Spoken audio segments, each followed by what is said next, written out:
আজকে আপনাদেরকে দেখাবো চিংড়ি শুটকি ভর্তা কীভাবে করতে হয়। এই দেখেন, চিংড়ি শুটকিটাকে প্রথমে একটু তেলে নেবেন, তেল ছাড়া। তারপরে এরকম হাত দিয়ে করে নেবেন।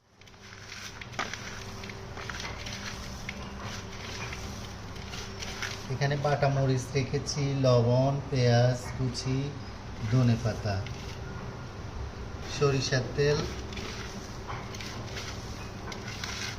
এখন আমার পাউডার করা হয়ে গেছে। আমি এই যে পেঁয়াজগুলো দিয়ে দেব, পেঁয়াজ ধনেপাতা দিয়ে দেব,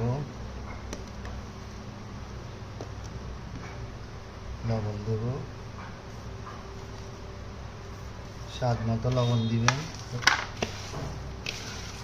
হাত দিয়ে কচলিয়ে নেবেন।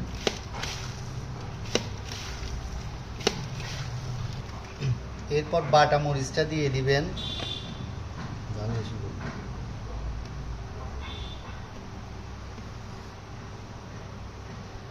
বাটা মরিচটা দিয়ে এভাবে মেখে নেবেন।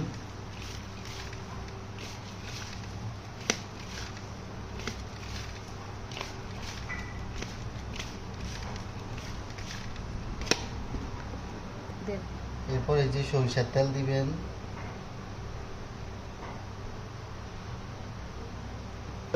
তারপর আবার হাত দিয়ে মেখে নেবেন।